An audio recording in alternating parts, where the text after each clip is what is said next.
Assalamualaikum, selamat pagi semuanya. Salam sejahtera bagi kita semua. Salam sehat dimanapun ada dan berada. Di sesi ini kita akan melanjutkan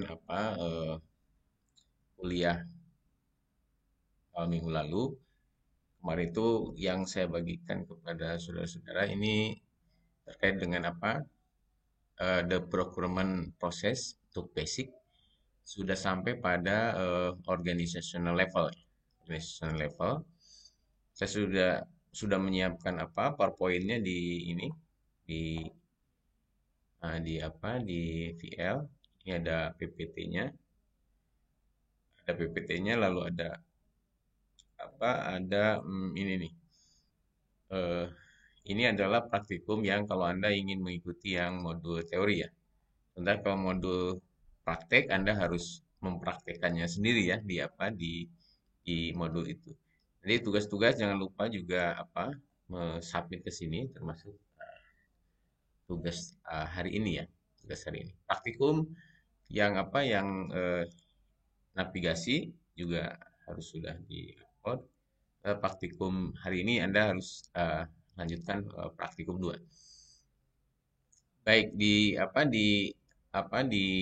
materi-materi navigasi juga nanti saya share di sini juga, terus di grup juga akan saya share ya untuk mengingatkan Anda saja. Eh, kita lanjutkan di materi eh, procurement basic ini. Kemarin kita sudah sampai kepada organizational level dalam procurement process itu. Jadi organizational level ini seperti kita ketahui paling tinggi di SHP ini levelnya itu adalah klien. Klien itu dalam bahasa sederhananya bisa satu induk perusahaan gitu ya atau holding company. Jadi klien ini adalah yang pasti yang menerapkan SAP itu sendiri. Bahkan kalau istilah kita klien itu kan nomor klien gitu ya. Kalau di sini mungkin lebih kepada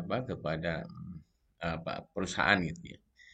Jadi dia pasti memiliki SAP sistem yang pasti berhubungan dengan organisasionalnya, data processingnya, terus juga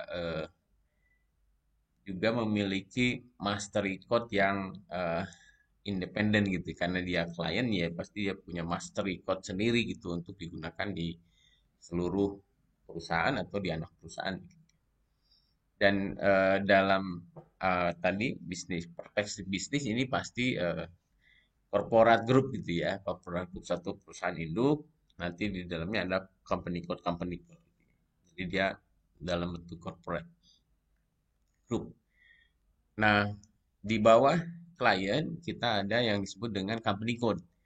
Nanti di company code ini adalah organisasi terkecil yang memiliki tadi external accounting gitu ya, sendiri. Jadi memiliki sistem accounting sendiri dan juga mungkin memiliki pembukuan sendiri gitu ya, pembukuan sendiri. Tapi dia masih di bawah klien. Jadi satu klien bisa beberapa company code gitu ya.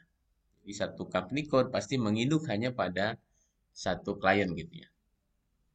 Sebuah company code ini merepresentasikan uh, unit produksi yang independen gitu ya. Jadi kalau misalnya satu klien memiliki dua atau tiga company code, maka masing-masing company code ini independen unit gitu dalam hal misalnya balance sheet tadi atau apa laporan keuangan gitu.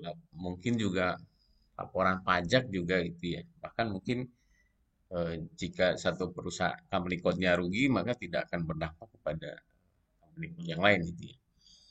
Berikutnya adalah plan. Plan ini adalah organisasi unit di dalam logistik gitu ya. Dia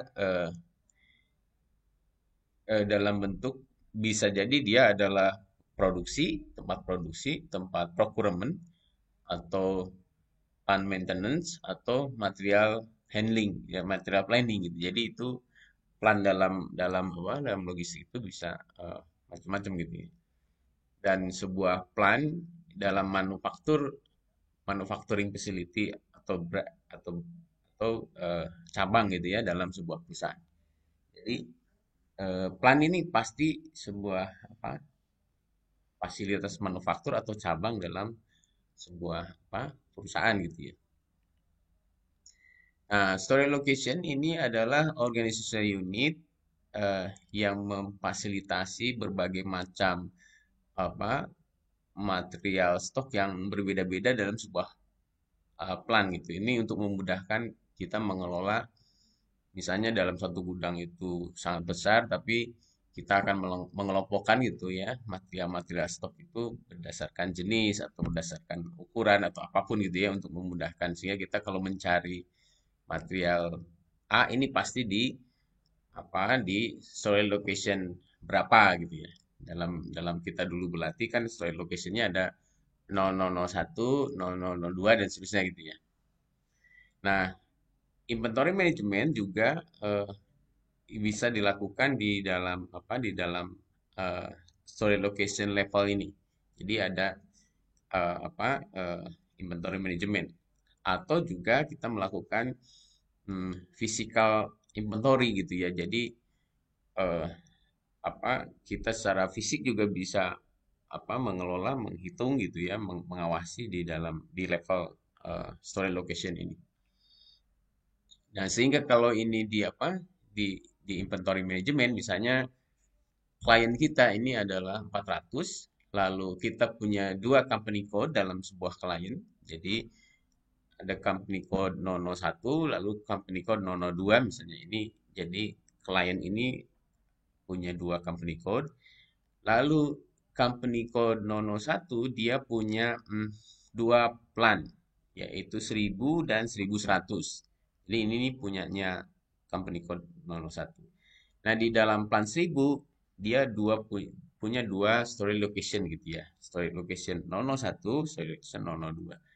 Di plan 1100 juga dia punya tiga storage location. Jadi 001, 002, 003. Sementara di company code kedua hanya punya sebuah plan 2000 gitu ya. Ini kira-kira strukturnya dari klien sampai kepada storage location. Jadi ada 4 level gitu ya. Yang ini pada saat praktikum Anda perhatikan ya. Ini kalau plan ini storage location berapa, company code berapa gini, ini kan ada hubungannya dengan nanti kita dalam procurement. Lalu purchasing organization, purchasing group. Kemarin sudah saya sampaikan sekilas tentang purchasing organization ini, yaitu organizational level yang menegosiasikan kondisi dari purchase, dari pembelian dengan vendor. Itu bisa untuk satu atau banyak plan. Jadi purchase organization ini bisa berada di satu plan saja atau dia bisa menangani beberapa plan gitu ya. Dan secara legal bertanggung jawab gitu ya termasuk dalam perjanjian pembelian gitu ya. Jadi dia punya bisa melakukan legal sendiri gitu ya. Nah, sementara purchasing group ini adalah key for a buyer or group of buyer. Jadi ini misalnya untuk pembelian purchasing, kegiatan purchasing tertentu yang seperti saya jelaskan kemarin untuk misalnya barang-barang tertentu atau vendor-vendor tertentu ada purchase group yang bertanggung jawab karena memang misalnya harus memiliki keahlian tertentu, sertifikasi tertentu misalnya sehingga beda-beda antara satu grup dengan grup yang lain dalam hal apa eh, apa eh, keahliannya gitu ya. Jadi dia adalah key or buyer or group of buyer responsible gitu ya. Jadi memang dia bertanggung jawab dalam melakukan pembelian dalam hal tertentu ya, purchasing activity tertentu. Nah, di dalam plan ini juga ada yang disebut dengan plan specific purchasing organization. Jadi dia punya purchasing organization yang spesifik pada plan. Contohnya Purchasing Organization A ini untuk plan 1000, Purchasing Organization B untuk plan 1100. Jadi memang spesifik untuk sebuah plan saja, seperti yang dijelaskan tadi. Nah, tapi juga ada purchasing organization yang cross plan. Jadi dia satu purchasing organization 1000, tapi dia dapat melakukan purchase untuk ke dua plan, misalnya 1000 dan 1100 gitu. Jadi ada yang spesifik untuk setiap plan saja, tapi bisa jadi purchasing organization itu juga untuk beberapa plan atau bahkan cross company code gitu ya.